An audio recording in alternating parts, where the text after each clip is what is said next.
It's my pleasure to introduce Dr. Lorenzo Vergari as our speaker today. Dr. Vergari graduated from our department here at UC Berkeley, so we're glad to have you back. And he will be talking about the chemistry and physics of graphite and molten fluoride salts. He's an assistant professor at University of Illinois. He will be talking about the vision that he's building in this research area. Prior to his studies at UC Berkeley, he had an MS in energy and nuclear engineering from Politecnico di Milano and Politecnico di Torino. It's especially my pleasure to introduce Dr. Vergari, as we worked together over the last 5 years, and so it's great to see his vision of where things are heading in the world of advanced reactors that use molten salts and graphite. So thank you for being here. Thank you. For the introduction, yeah, I'm going to give a talk today talking a little bit about the vision that I have for the next few years, but I also wanted to give some research because you're all researchers, and so I think that's more interesting to you. And so I decided to take some of the materials that I've prepared over the years to make it more compelling. And so we're going to talk about both, and I'll be really glad to take all your questions either during the presentation or even better at the end. So I'll try to finish a few minutes earlier for all questions. And you can reach out also to me later. You will see my contact information literally everywhere in this presentation, so please feel free to reach out. So, as Professor Scarlett mentioned, I'm an assistant professor at the University of Illinois Urbana-Champaign. We are a large state institution in Illinois, and the department has a very long name: nuclear plasma and radiological engineering. These are three of the main areas where we conduct our research and teach our classes. Let's say that these are the main topic areas, but then we have also some cross-cutting directions. One of them is material, and the other one is safety systems. And so in my case specifically, I work on power, so nuclear fusion and nuclear fission. My focus is on materials, and in general, though, the department is very strong in all directions. And it became particularly strong last year because we grew our faculty to 16 professors now. And so professors are in all areas. We have people working on fusion, people working in fission, radiological engineering, materials, and safety systems. And in particular, as I was mentioning, my area is mostly materials, and I share this niche with two other professors. They're a bit more senior than me, Professor Oyster and Professor Stubbins. And so they have built their experience on light water reactors, corrosion, and they moved also towards fast reactor and molten salts. And typically, when you have someone that works on materials, you might have some specific areas of expertise, so one specific class of reactors, but also you have some cross-cutting topics. And so their work is on X-ray scattering, in situ testing, radiation effects, all aspects that can actually be expanded to many classes of materials. In my case, my focus is mostly on high-temperature coolants and blankets. And so I've worked in the past with molten salt, and I hope to continue building a program that leverages the study of molten salt for clean energy production. The goal is to move also in the fusion direction, focusing on blankets. And in general, the topics that I deal with are related to how do we do experiments involving high temperature non-aqueous fluids to better generate systems that can actually produce the energy that we want. So my biography, very quickly, as it was mentioned, I did graduate from this very department a few months ago. And when I was here, I was doing very experimental work with Professor Scarlett in the SALT group. And at the same time, I was interested in the teaching side. And so I took a teaching certificate that I really recommend for all of you that are interested in academia. It's offered by the Teaching Center here at Berkeley. They're great, and they provide very good consultation also if you're interested in going towards the professor positions. At the same time, I was also interested in data science. I really figured that nowadays, it's really hard to make a clear distinction from experiment and computations. And sometimes when we create this strong divide, as experimentalists, we're not able to take the most out of the data that we collect. And at the same time, as computationalists, we want to be grounded in reality. And so it's great, in my opinion, to have a little bit of knowledge about both areas. And so this certificate is offered here at Berkeley through the data science, Department of Data Science. It involves taking a few extra classes, but it does build some foundations, especially for those that are interested in doing experimental work. Previously, the focus was more experimental, was more computational, which was the reason why I decided then to switch to experiments. I was working mostly on multi-physics simulations in Italy. Today, as I was mentioning, I'm leading a group which is very cheekily named ABC, Advanced Blanket and Coolants, because I like acronyms. But that focuses in general on, again, high temperature, non-aqueous fluids. So we want to be at the interface between chemistry and material science, but we have a clear mission, which is energy. And so the systems that we work with are both fusion and fission systems. And the goal is studying those mechanisms that impact these materials over time in order to produce materials that can actually be suitable for these applications at low cost. And so when I tried to generate a slide to describe the vision of my group, I struggled because most of the research that we do, it's actually tough to represent because some of the studies are fundamental, some other studies are very hard to photograph. And so I decided to use actually, artificial intelligence to build an image. And so I went on Adobe Firefly and I said, I want to do research in these directions. Can you help me generate a plot that helps me describe my research group? I thought it was easy. It wasn't. It took an entire afternoon, and I decided not to get a single slide with all of that, but to actually try to describe each element and to find images for each one of them. And at least it was a very effective exercise to understand what I wanted to do. And so the four main pillars of research that I'm trying to go towards in this next few years are in the slides. One area is molten salt chemistry and electrochemistry. So molten salts are being proposed as one of the key materials for fusion and fission applications. And it's important to understand some of their properties, especially when we place them in a system that involves neutrons. At the same time, we're not just looking at the liquids, we're also looking at how these liquids interact with the surrounding materials. And so materials interactions is one of the main pillars. And it's going to be the main focus of the presentation today, as we'll talk in a second. As I was mentioning, we are looking at coolants, we're looking at solids, we're looking at blankets, but we have to put them in context. And so fusion energy is right now an area that is really ramping up in terms of research.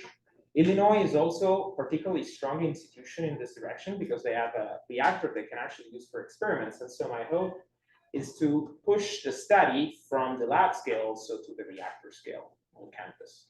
And finally, the last pillar is related to the way we do research. So as I was mentioning, I think it's really important to have your feet both on the computational and experimental side. And most of the research that I do in my group, and that also Berkeley does, is actually very challenging. It requires high temperature, it involves toxic materials. And so whenever you're running an experiment, you want to be extremely careful, and sometimes it takes forever to run it, and it's super difficult. You might deal with very small items. And so the hope is to grow and meet with robotics group that can actually help us make this experimentation more easily. Now, this is a vision, so I'm not going to talk about each one of these because I hope to become strong in these areas in the next few years. But today I want to talk about one of them specifically, which is an area where I'm trying to build up from the research that I've done during my PhD. And so today specifically, we're going to talk about the chemical interactions with one of the coolants that I studied, molten salt, and specifically fluoride salts, with one of the materials that are interesting for fusion and fission, which is graphite. But before I do this, I want to introduce each of the elements of the equation one by one. And the first one that I want to talk about is molten salts. So why molten salts, first of all? What are they? Molten salts are a ionic compound. So they are salts similar to what you have in your kitchen, something that becomes liquid at high temperature, but especially becomes vapor at super high temperature. So the important thing about molten salts is they keep this liquid state for a very large interval of temperature. And this is going to be important, and we'll see why in a second. You have multiple types of molten salts, and generally they're referred with acronyms or names that refer to the elements that make it. So some of the words that I might be using today are fluoride, which is a molten salt composed of lithium fluoride and rhodium fluoride, FLiNaC, which is another one composed of sodium fluoride, potassium fluoride, and lithium fluoride, and then there are many more. All the molten salts are not the same. Each one serves a different purpose. And the three main systems that are using molten salts now, and will be using it in the next few years, are two types of fission reactor and one type of fission reactor. For fission applications, we have systems that are using molten salts as a fuel. And these are called molten salt reactors, MSRs. Main example of this class of reactors was an experimental reactor built in the 60s in Oak Ridge, the Molten Salt Reactor experiment, MSRE. And these systems have molten salts that contain fuel, uranium fluoride and thorium fluoride. So the fission takes place in the salt itself. Another class of fission reactors are FHRs, Fluoride-Salt-Cooled-High-Temperature reactors. Some of you might be familiar with Kairos Power, a company here in the Bay Area that is proposing a new type of reactor, an advanced reactor, a pebble bed reactor, which uses molten salts as a coolant. So in this case, the salt does not contain the fuel, which is separated, but it's used to extract heat from fission that is happening in the fuel. And then in the fusion domain, they're now using molten salts as a blanket material. So blanket is a structure, which could be liquid or solid, that is used to generate tritium. In fusion, tritium is the main source of our energy, and there needs to be a continuous way of producing tritium in order for the reactor to operate continuously. And so the way you do this is by having some systems where when neutrons hit the system, you can generate tritium. And tritium blankets are made on purpose for this reason. And lithium is one of the elements actually that has a very large cross-section for tritium production. So that's why the case for fusion and applications of molten salts. But today I want to focus a bit more on fission because I also want to talk about graphite. And so let me bring an example about the fission reactors that are using molten salts. And I want to go back to the Kairos example because most of you might be familiar with that. So what is the paradigm shift that we obtain when we move from water to molten salts? Why are molten salts so studied right now? Why are they a cool topic? Well, the key point is when we replace water with molten salts, we're changing the type of accident scenarios that especially we would see in a reactor.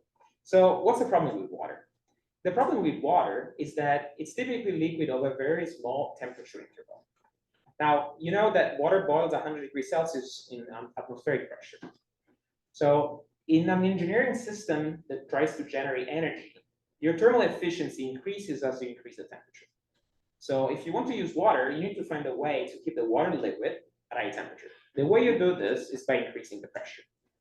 Whenever you're increasing the pressure, you have to increase the size of your walls. So there is a cost. Also, as nuclear engineers, we think always that safety as the thing that comes first and foremost. So whenever you increase the pressure, you always have to think about all those accident scenarios that could create a pressure release event. And so all the safety systems that you have to build in order to avoid an accident like this happening increases the cost of your system. Overall, you get extensions in the time that is required to build the plant and extensions in the cost. Now, the paradigm shift created by molten salts is the fact that they can stay liquid over a very wide interval in temperature, above 1000 degrees Celsius. So you don't need to pressurize your system. You can keep your walls much smaller. So this is one. Secondly, Kairos reactor and pebble bed reactors in general are also trying to change the fuel. Light water reactors are currently using fuel rods, fuel elements. Now, Kairos and other companies are moving towards fuels that could not melt. Even if you increase the temperature, even if there's an event that causes an escalation of temperature, you have the systems that are made of ceramic materials and composites, which can actually stay solid. So you don't get your molten fuel, essentially. And pebbles made of graphite, in which there are triso particles, so uranium particles that are coated by multiple layers, are one of these type of new fuels that are being proposed in the United States right now. If you want to go in these directions, you want to propose these new technologies that are trying to solve some of the causes of cost overruns and time overruns of current reactors, though, you have to generate a bit more knowledge. And some of the research that is necessary is in terms of how these materials behave, what interactions they have, and how the species that are typically in a nuclear reactor, like radioactive isotopes, behave when you're placed into context. So together with molten salt, something that I want to talk about today is graphite. Graphite was the main topic of research for my PhD. And it's actually very interesting because, you know, graphite is everywhere. Even if you look at your pencil, there's graphite. However, when you go in a nuclear system, the graphite you deal with is generally different from the natural one. Using a graphite that is often called nuclear graphite that is made specifically for the systems, and this is a polycrystalline material. And it's very peculiar to look at because it's porous, there are pores, and there are agglomeration of materials. And then when you look at the materials itself, that is agglomerated and called grains, you still have a porous structure. So you have crystallites, and then you have pores, smaller size, nanoporosity. If you look at the crystallites, they are composed of those very simple structures of hexagons of carbon atoms that you might have seen in the past. And something that is very interesting about graphite, and I want you to remember for what I'm going to tell you later, is that the size of these domains or of carbon atoms is actually very important to the properties the system has, because most of the chemical properties are not depending on the carbon atoms that are surrounded by other carbon atoms, but actually depending on the carbon atoms that are at the edge of these crystallites. And as for the salts, there are many graphite types that have been proposed for nuclear applications. Each one has its specific recipe to the way it's made, and also its specific microstructural and mechanical properties. Two names that typically come in this field are nuclear graphite, which is graphite made specifically for nuclear applications and has a very low concentration of impurities, and graphite matrix, which is the one used for fuel elements because it's prepared at a lower temperature. So it's a bit less crystalline, it's more of a matrix. If you put salt and graphite together, you get a system which is composing almost 100% of the mass of your fluoride-salt-cooled-high-temperature reactor, because graphite and salt are number 1 and number 2 by volume in this system. And while molten salts are relatively new, in the sense that they were explored originally in the 60s and there was some pause and now they became cool again, graphite's more of a constant topic when it comes to nuclear engineering. In particular, there is one class of reactors that was produced in the US and in Germany, High-Temperature-Gas-Reactor.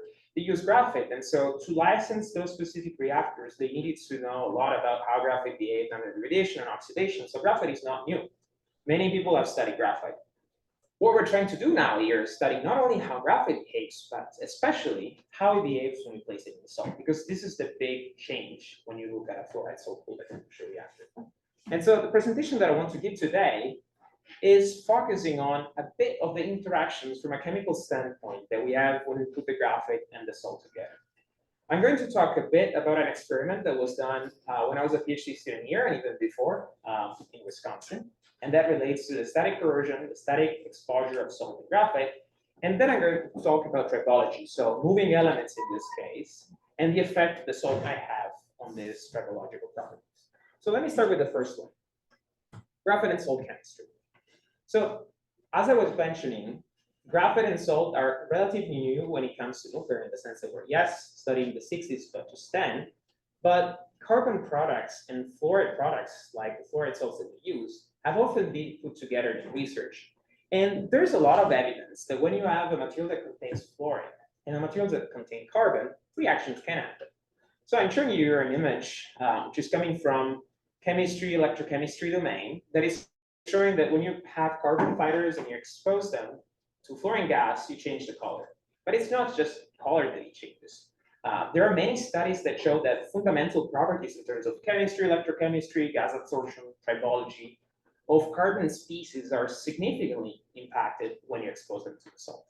So if you're a nuclear engineer and you put safety first in your reasonings, and you're building a reactor where number 1 and number 2 are a salt that contains fluorine and graphite, you really want to know if there's a reaction taking place, because that could really impact the safety case of your reactor.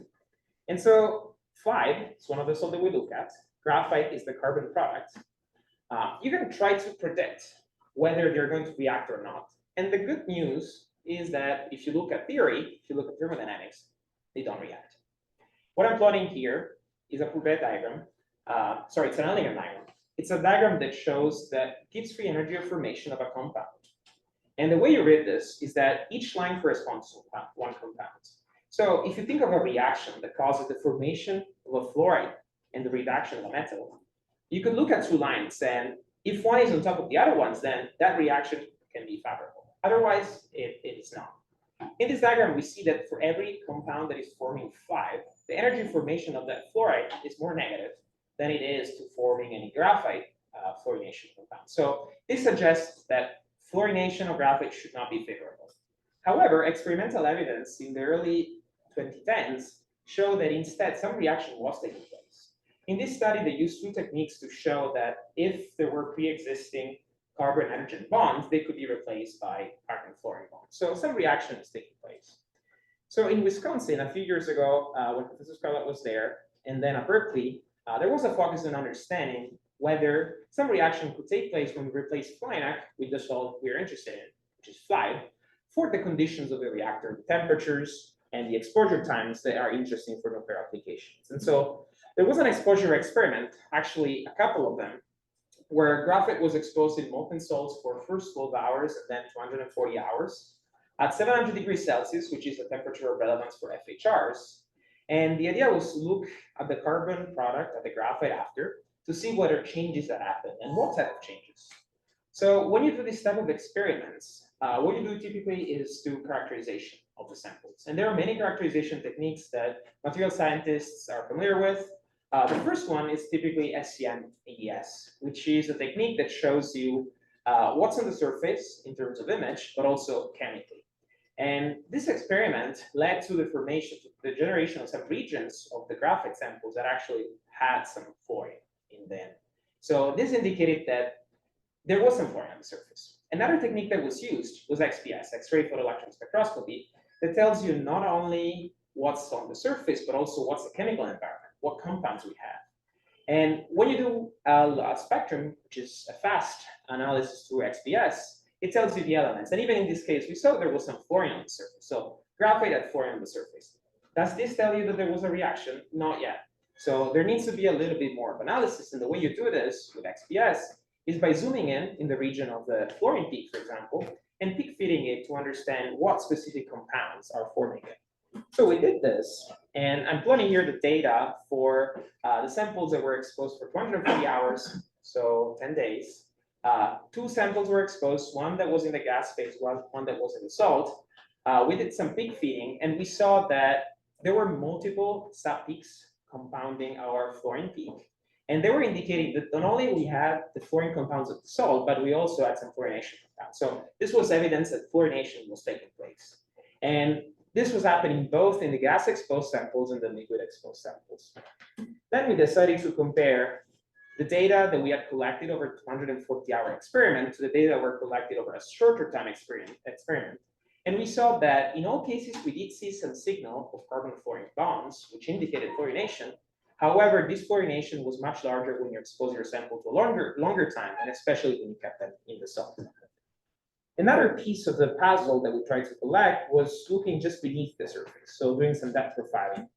And that was done still with XPS, so argon sputtering is done so that you can access deeper and deeper regions in your sample, still in the very first few nanometers. But you can go just beneath the surface, and what this showed is that we had less and less salt, but at the same time, we still had some carbon-fluorine compounds. So there was some reaction taking place. And this reaction indicated also two types of compounds that were forming. One that is called semi-ionic, and the other one that's called semi-covalent. Another piece of the investigation was associated with the structure. This involved Raman spectroscopy, which is a technique where you shoot a laser, you see it coming back, and you look at the difference in wave number between what's coming in and what's coming out. And this gives you information about the microstructural changes that your surface is observing. And even in this case, we did see a change. So when you expose your sample to the salt, you did see a change. The change was different when the sample was exposed to the gas phase or the liquid phase. And the change was different when the sample was exposed for longer or shorter amount of time.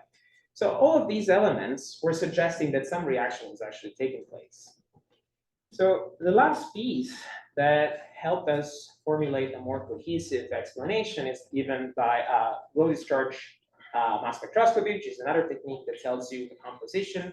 And even in this case, we did see that there was some penetration of the fluorine compounds at the surface. And analyzing this data together with the other ones, we actually were able to hypothesize that we are seeing a reaction in beryllium metal, which is the reduced form of the beryllium fluoride you left in your salt, was actually forming. And so a fluorination reaction taking place, beryllium depositing on the surface. And as I was mentioning through XPS, we thought about two different types of mechanisms. And so fluorine sitting both between the graphite planes and at the edges that are those governing the chemical behavior, and the weight percent of the two amounts changing depending on the type of exposure. So this study is not finished yet. We're still continuing to understand better how it works, but the message so far is that some reactivity is taking place. Some reactions are taking place. Now the question is, do they impact the graphite from their engineering behavior or not? And this is one of the studies, for example, that will be undertaken by my group in the next few years to understand whether these reactions we're seeing do have an impact on the long-term performance of the graphite in the reactor. A second topic that I wanted to talk about is when we put chemistry together with motion. So the graphite that we see in Kairos is in the form of pebbles. These pebbles are inserted from the bottom of your core, and they go up because they're less dense than the salt itself. So there is a continuous motion. When you have motion, something that happens is that two items could be rubbing against each other. And so when they rub, you could have friction. So the velocity of these spheres in your core may change depending on where they are. You could generate some dust, and we're in a nuclear reactor. So you have to expect neutrons everywhere. You have to expect activation reactions happening everywhere. So this dust is not just dust, it's radioactive dust that can be depositing everywhere. And also, as we were mentioning before, there are reactions that could be taking place. And so when you're generating new dust, you're generating a new surface, which could be more reactive. And so the reactivity could be even more improved. And tribology in general, which is the science side of friction, wear, lubrication, is not new. And specifically, it's not new for graphite. However, as a good PhD student, the first thing that I did when I undertook this research was doing a literature review. And what I found out was that the literature was actually not good enough at all to describe what was happening in our systems. Because the first important thing that one person that works on tribology finds out is that the environment matters a lot. And so when you're in a nuclear reactor, it's not just the graphite that defines the friction and the wear. It's also where it is located in, so the salt. So the environment changes the behavior, and it changes it drastically, because when you run your experiments in vacuum, you have very high friction and very high wear. When you run them in water, it's very low. It's not that clear what happens when you do that in the salt. And also, it's not that clear what happens when you do that in inert gas, which is one of the areas that we have in our reactors. And so we collaborated with Kairos Power to design some experiments where we could explore the tribological behavior of graphite. And the work that we did with Kairos was focused on understanding the tribological behavior in inert gas. And then we continued the work here at Berkeley to understand some of the work that was done, some of the behavior in fly and salt. Because we wanted to understand in both conditions, which is what we see in a reactor, what type of mechanisms were at play. And so I'm not going to go in details because I want to leave some space for questions later, but we did run some experiment using one setup that is called sphere and plate tribometer. And when you run these tests, the first thing that you see is the coefficient of friction and wear rates.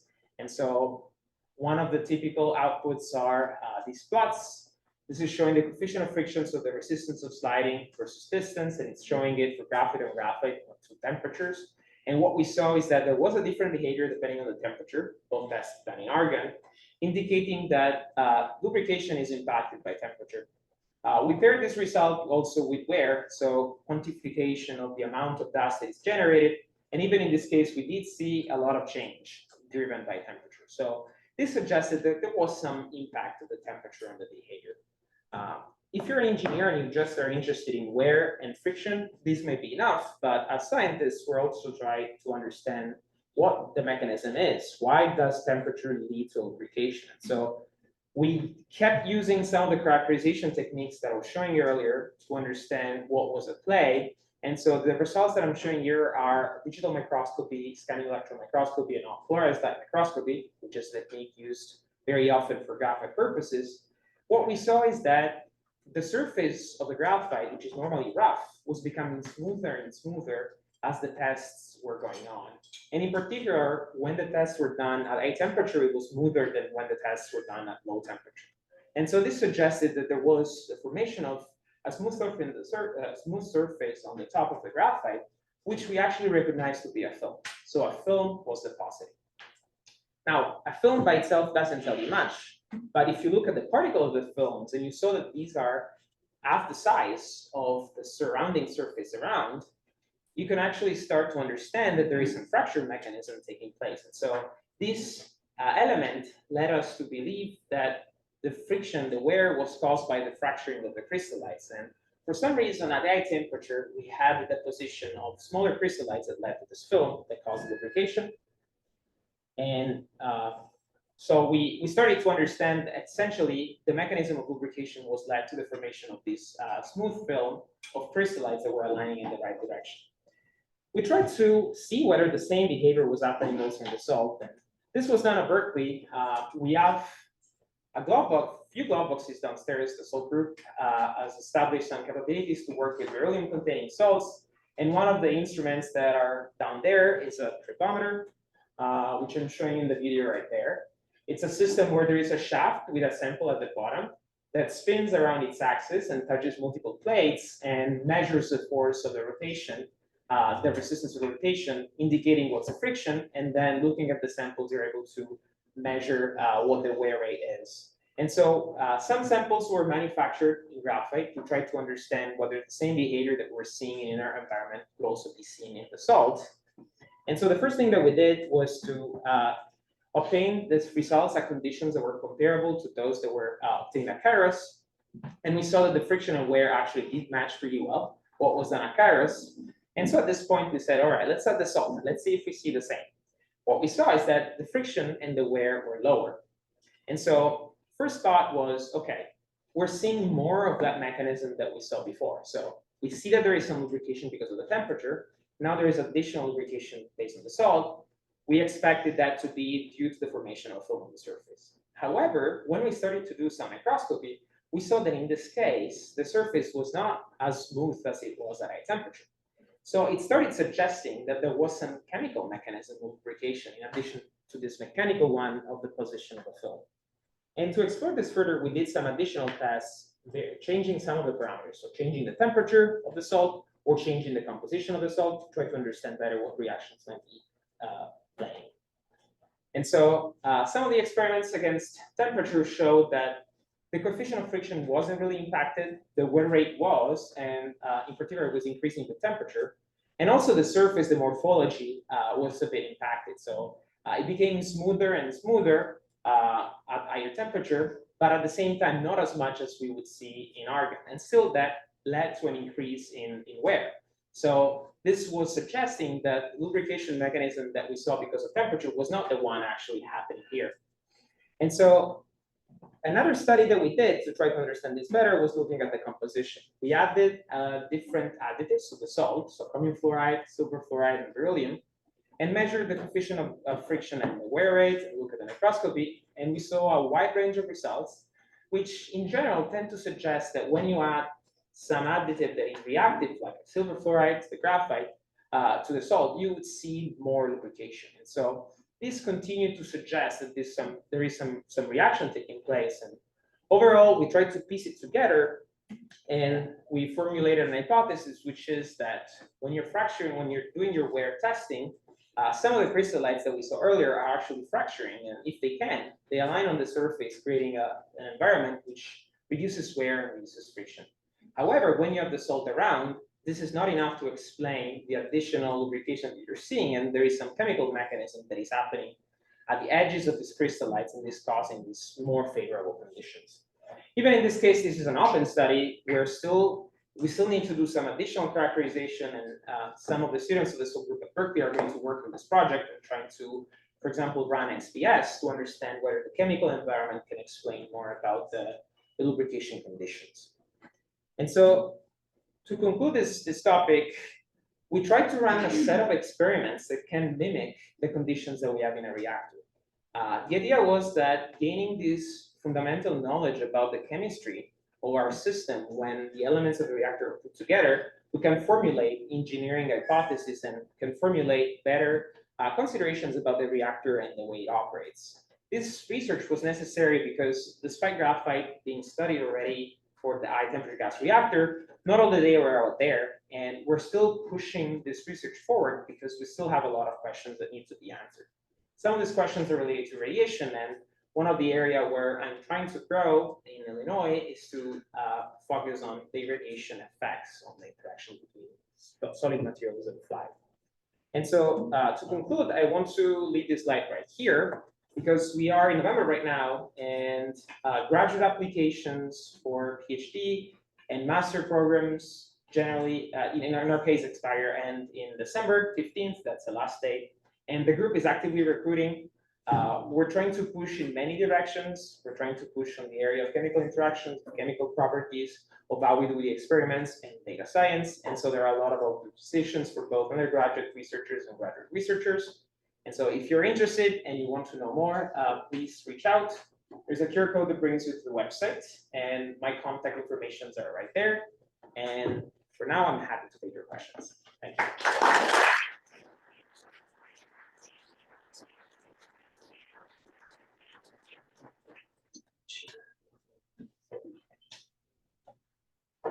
It's a great talk, Lorenzo, and really interesting work. So all of what you've shown us so far, right, has been absent neutron irradiation, Yes. right? So I would just say we have a little bit of experience with sort of the intense neutron irradiations that you might expect with a fusion power plant, but really just scratching the surface. Like 4 days of a run give us 15 minutes equivalent in a tiny postage stamp. Everything is different. Material changes character, plastic becomes yellow and gets filled with pretty little micro cracks. So and it's volumetric, right? Because it's neutron irradiation. Do you have any plans to try to repeat some of this? But I know that combining it might be tricky, but even just doing it separately with really high fluences of fast neutrons to see if there's a synergy or something. No, yeah, that's absolutely something that it's really interesting to explore in the future. So the long-term answer is that Illinois is collaborating with Ultra-Safe Nuclear Corporation, a nuclear reactor company in the United States, to build a microreactor on campus. It's going to be a gas-cooled reactor, high temperature, and it's going to create very high fluxes. And so living things inside can really give us a good information about what's happening with irradiation capsules. That's going to take some time though. And so in the shorter term, the idea is to leverage the NSUF facilities here in the United States. For the tritium interests in particular, Idaho National Lab is building up a facility that is going to explore the coupled effects of irradiation and tritium behavior. And so that's going to be interesting. In addition to this, there can be some lab experiments that can actually help you get some partial answers, but neutron-wise, it's probably a bit more difficult to realize. The idea is to do ion irradiations in that case, but I think it's still to be decided how representative it could be for this specific conditions. So I know that MIT has done some research in terms of simultaneous irradiation and fluorine exposure. The hope is that we can continue that thrust and generate knowledge that is relevant both to the fusion and fusion community. Just one other thing to mention quickly, some of the recoil lengths that you just get, 14 MeV neutrons and reactor thermal, completely different beasts. Yeah. The recoil lengths start becoming comparable to the feature sizes that you're seeing here. So things will actually, some of these features that you're seeing, you could have nuclear recoils that knock out comparable to that. Yeah. So one thing I just encourage, and of course neutrons are different from proton beams, which is what people are doing.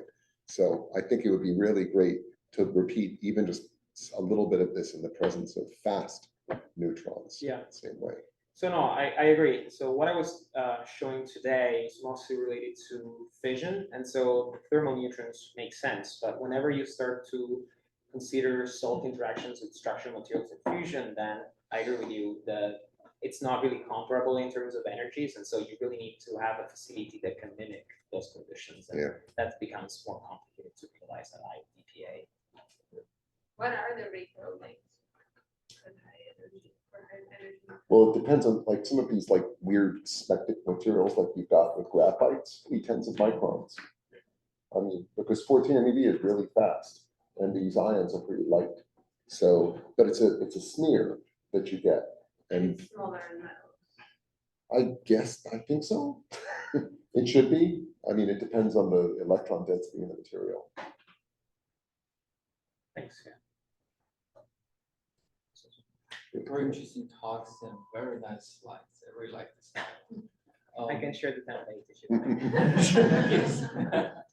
Well, the topic I'm interested in is the tribo-chemistry. Yes. So you're trying to find out the lubrication mechanism when there is flight existing. I'm just curious whether if you have you ever ruled out the lubrication flow effects. That is to say, depending on the relative size of the surface roughness and your laminar sublayer, the sublayer could behave as a lubrication layer, Yeah. depending on your flow. Have you ruled out that possibility before going into the chemical reaction? No, that's a very, very good comment. So lubrication, there are multiple regimes of lubrication that are impacted by the relative size of the features of the material, so the roughness and the thickness of your lubrication layer. So we run the calculations to see how they compare to each other, and we saw that we are in boundary lubrication regime. So boundary lubrication regime is a regime where some of the mechanical damage mechanisms, like abrasion, are lowered, but some of the chemical mechanisms are not that impacted. And so we proposing to run some additional experiments where you can change some run parameters, for example, the load, which the weight that you actually use in your test to impact just the distance between the materials, and so how it compares to the lubrication layer, but not the chemistry. And that's going to be a very good way to probe whether the chemistry is actually playing a role instead of the mechanical properties itself. So far, what the data seems to suggest is that given that when the temperature is changing, and so the viscosity of the material is changing, we're not seeing much of a change in friction. It seems to suggest that it's more a chemical effect rather than a mechanical effect. But I agree with you. Having characterization on one end, chemical characterization of the surface to see whether there is something happening or not, and these are all beryllium samples, so it's very hard to do characterization safely. And so the timeline of these projects is much larger because of that. So that's going to be one side of it. Additional tests where you carefully define your test parameters to only change either the chemical or the mechanical side, it's the other part of the equation that helps you draw that conclusion. But that's a good point. Yeah. Yes. So when you're thinking about fusion systems and you're generating boatloads of tritium, is there a push or is there a research effort to how you're trapping that tritium or how you're processing and removing that tritium from the system? Is this something which is going to appear in your research plan eventually, or is this a less concerted effort, leave it to industry to figure out how to move all this tritium? No, that's a beautiful topic. It's one of the most interesting topics out there when it comes to fusion. A lot of the effort in fusion right now has been on the plasma. I've been on confining this plasma and having the deuterium-tritium reaction. And then whatever happens later, engineers will figure out. Well, we are the engineers, so we're going to figure it out. And the hope is really to devise some systems that can effectively create the self-sustaining conditions that we have in fusion naturally, but we don't have in fusion yet.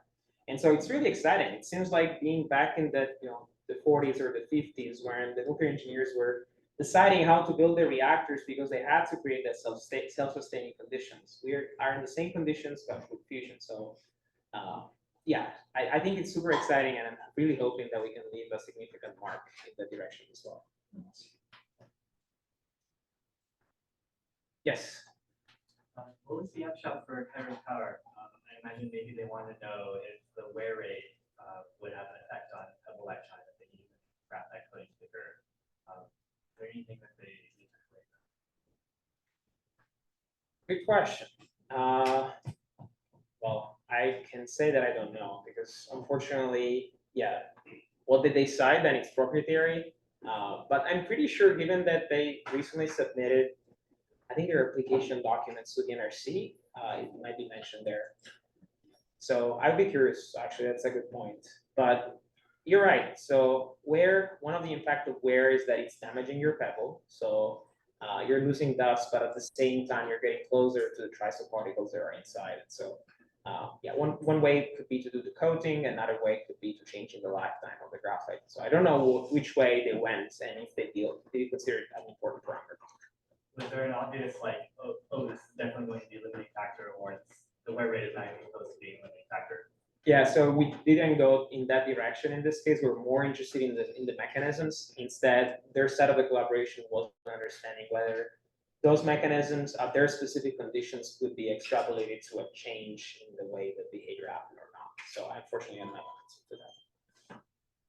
So in Kairos, I'm assuming that this fuel has been subjected to thermal neutron flux Yes. and explored with these various metrologies as well. Do you know anything about what they've seen in terms of friction, surface? Have they seen a smoothing? Like, Yeah, I don't think there is any group in the world that has done tribology on irradiated graphite yet. So only hypothesis that can be formulated. that seems to be an obvious thing that needs to be One of done. the effects of irradiation is that it generates increased roughness. So if you are expecting, as we've seen in this case, that abrasion plays an important role, the increased roughness could lead to an increase in wear. Yeah. So irradiation will lead to an increase in wear. But it's still out there. Unfortunately, when we're at a university level, it's really hard to look at this integrated phenomena when you place together radiation, wear, chemistry. And so we can only probe them one at a time, and then getting to the final conditions is tough. The licensing approach seems to be that test reactors will give us a very important information about how these integrated phenomena behave. Yeah. So my expectation is that as Kairos operates their test reactor, they're going to give us very valuable data that I'm hoping will be public because it will really help push the knowledge at that point.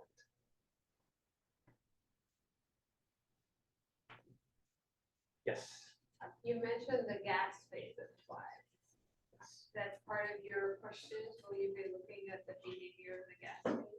So not for fission application, but for fusion application. In fusion, some of the research right now is on plasma-facing materials. So they are studying if we can flow some liquids on the surfaces that are exposed to the plasma to essentially protect the surfaces and to have less tritium get to them. So one of the materials that has been proposed as a flowing liquid to go on the plasma surface materials is flight. And when you are in this condition, so you're dealing with very high temperatures, high plasma fluxes, high neutrons irradiations, you might have a lot of gas phase at that point. And so the chemical behavior of the gas phase will be particularly relevant. And it's very interesting because they've done these studies in lithium in the past, and they have seen the lithium has a higher vapor pressure and it creates kind of a buffer. So it protects the structural materials from the impinging neutrons. So we're trying to understand whether the same happens with flight. From impinging thermal neutrons, it would have no effect on 14th. They'd cut right through it. Definitely, I agree with you.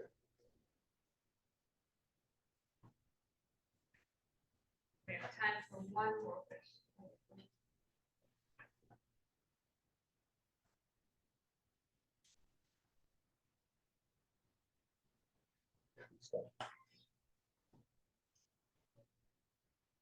There are no more questions.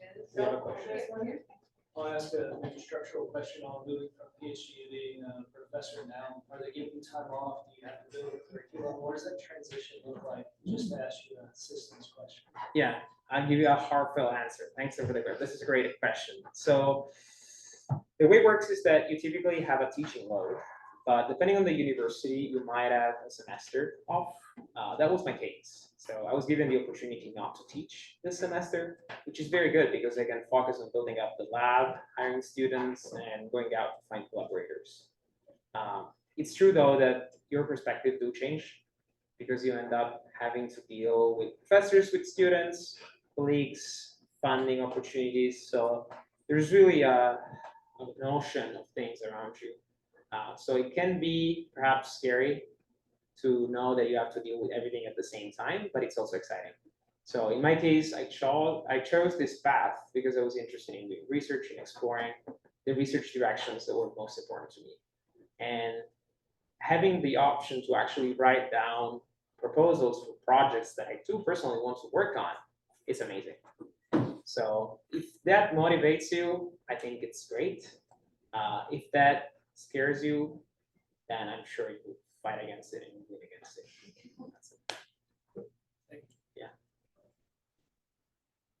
Thank you very much.